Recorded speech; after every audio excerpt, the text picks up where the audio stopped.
ओम शांति। 22 मई 2024 बाप दादा के ईश्वरीय महावाक्य। मीठे बच्चे, तुम्हें कर्मातीत बनकर जाना है, इसलिए अंदर में कोई भी फ्लो नहीं रहना चाहिए। अपनी जांच कर कमियों को निकालते जाओ। प्रश्न: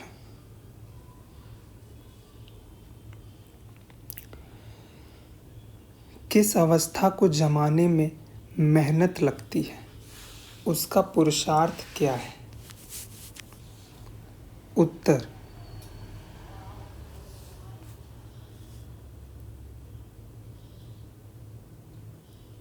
इन आँखों से देखने वाली कोई भी चीज़ सामने ना आए, देखते भी ना देखो। देह में रहते देही अभिमानी रहो।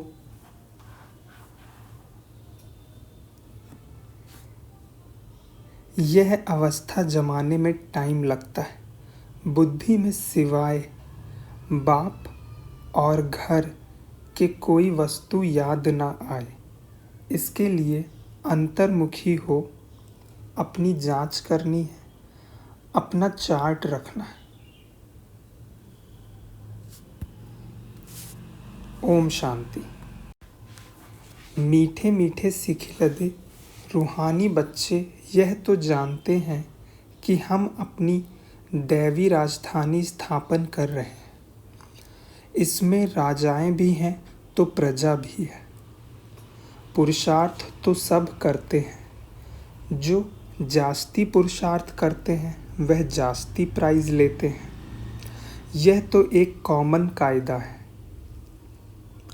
यह कोई नई बात नहीं है।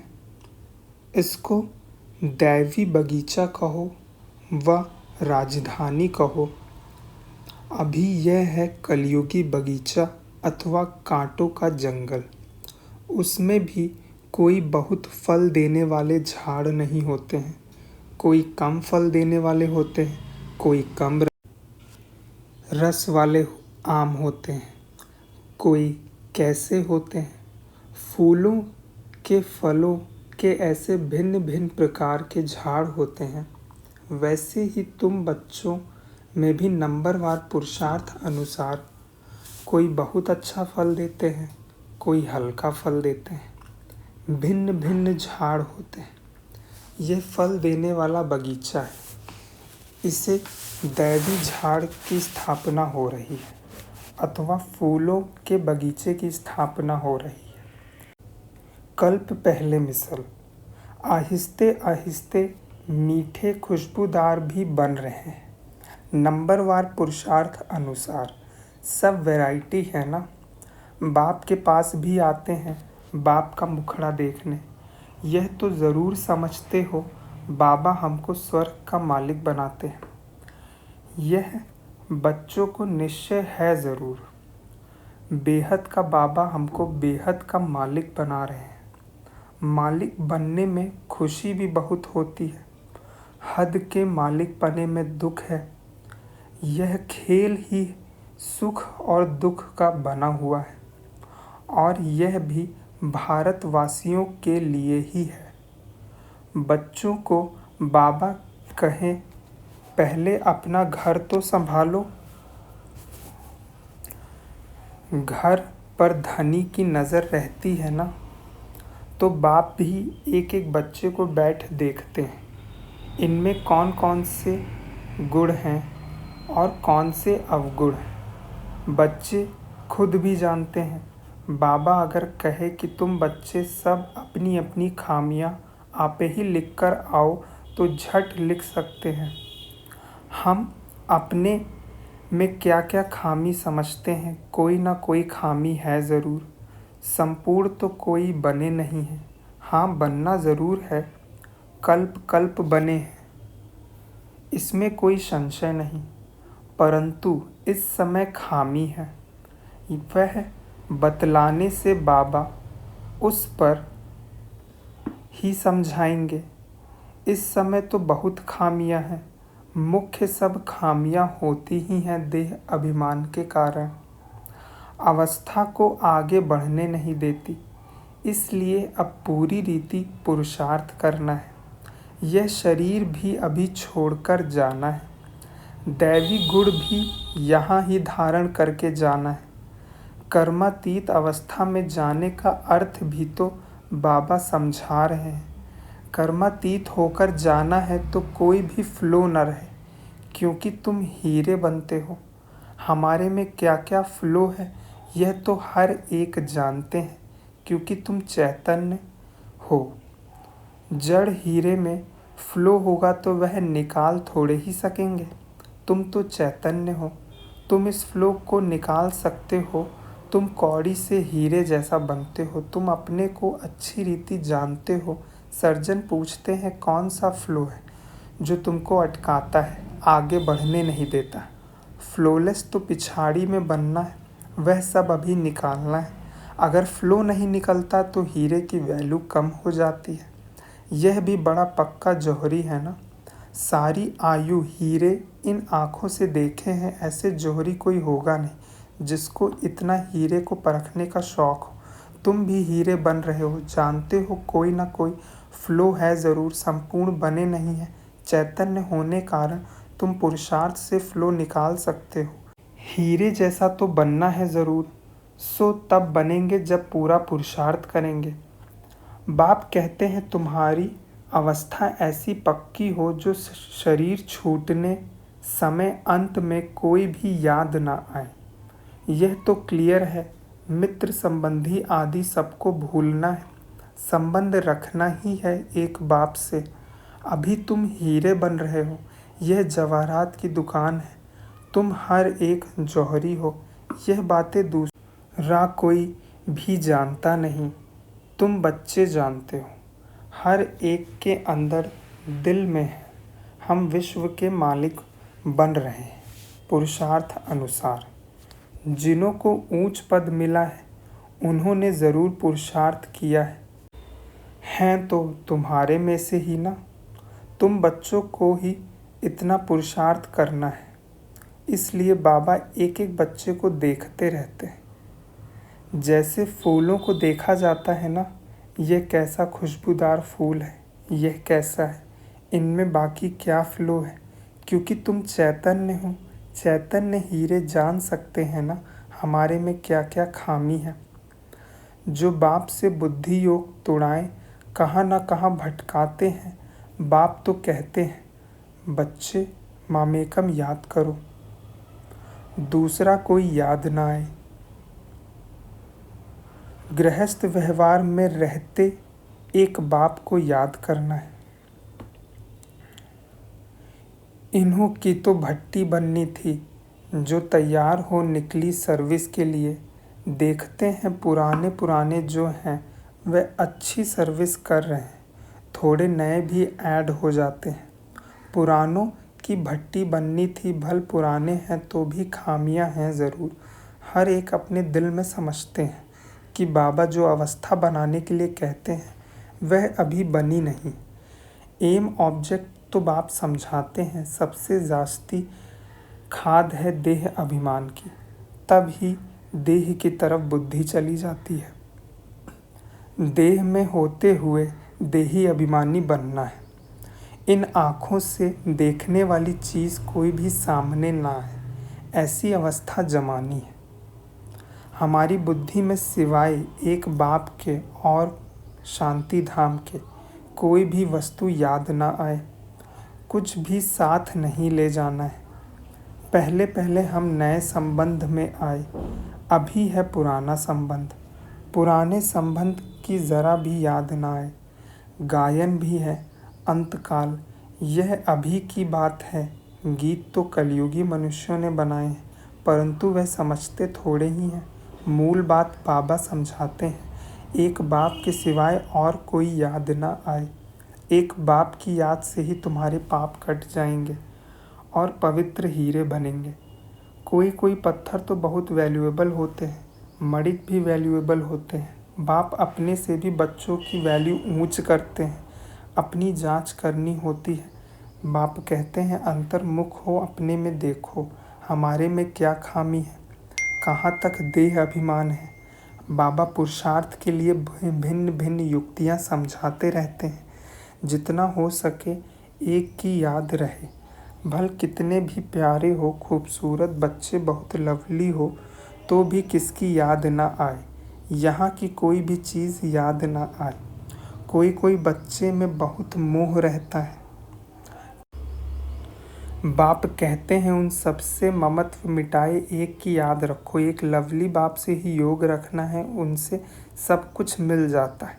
योग से ही तुम लवली बनते हो, लवली आत्मा बनती है। बाप लवली प्योर है ना। आत्मा को लवली प्योर बनाने के लिए बाप कहते हैं बच्चे जितना मुझे याद करेंगे तुम अतः लवली बनेंगे।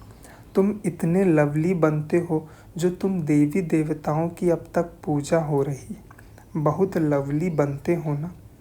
आधा कल्प तुम राज्य करते हो और फिर आधा कल्प तुम ही पूजे जाते हो।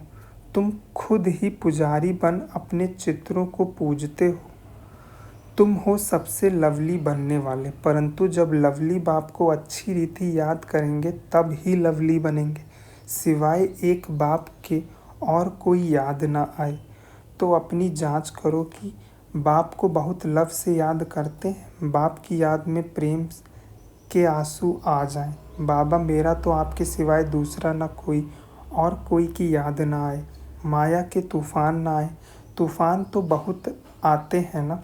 अपने ऊपर बहुत जांच रखनी है। हमारा लव बाप के सिवाय कोई तरफ जाना नहीं चाहिए।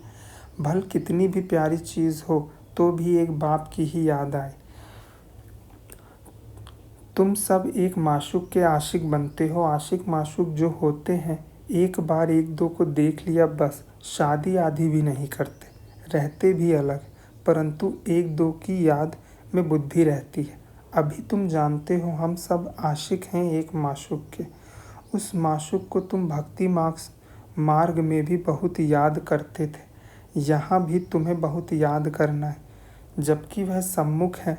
बाप कहते हैं मामेकम याद करो तो तुम्हारा बेड़ा पार हो।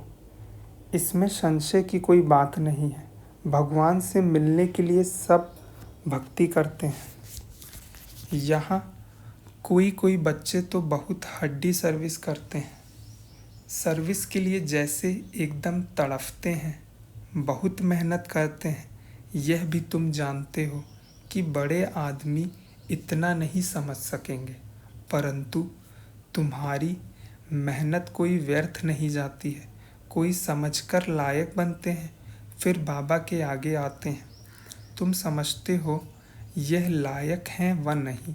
दृष्टि तो उन्हों को तुम बच्चों से मिलती है। श्रृंगार करने वाले तुम बच्चे हो। जो भी यहाँ आए हुए हैं उन सबको तुम बच्चों ने श्रृंगार कराया है। बाबा ने तुमको कराया, फिर तुम औरों को श्रृंगार कराए ले आते हो। बाप आफरीन देते हैं, जैसा श्रृंगार किया ऐसा ही औरों को भी कराते हैं, बल्कि अपने से भी औरों को और अच्छा करा सकते हैं। सबकी अपनी अपनी तकदीर है ना। कोई कोई समझने वाले समझाने वालों से भी तीखे चले जाते हैं। समझते हैं इनसे हम अच्छा समझा सकते हैं। समझाने का नशा चढ़ता है तो वो फिर निकल पड़ते हैं। बाप दादा दोनों की दिल पर चढ़ पड़ते हैं। बहुत नए नए हैं जो पुरानों से भी तीखे हैं। कांटों से अच्छा फूल बन पड़े हैं। इसलिए बाबा एक एक को बैठ देखते हैं इनमें क्या क्या कमी है। यह कमी इनमें से निकल जाए तो बहुत अच्छी सर्विस करे। बागवान है ना, दिल होता है उठकर पिछाड़ी में भी जाकर देखूं, क्योंकि पिछाड़ी में भी जाकर बैठते हैं। अच्छे अच्छे महारथियों को तो फ्रंट में बैठना चाहिए। इसमें किसको धक्का आने की तो बात ही नहीं। अगर धक्का आएगा रूठेंगे तो अपनी तकदीर से रूठेंगे। सामने फूलों को देख देख अतः खुशी होती है। यह बड़ा अच्छा है, इसमें थोड़ा डिफेक्ट है। ये बहुत अच्छा साफ है, इनमें अंदर कोई जंक जमी पड़ी है तो वह सारा किचड़ा निकालना है। बाप जैसा लव कोई नहीं करता। स्त्री का भी पति में लव रहता है, पति का इतना नहीं होता, वह तो दूसरी तीसरी स्त्री कर लेते हैं। स्त्री का तो पति गया बस या हुसैन करती रहती है। पुरुषों के लिए तो एक जुत्ती गई तो और कर लेंगे। शरीर को जुत्ती कहा जाता है। शिव बाबा का भी लॉन्ग बूट है ना।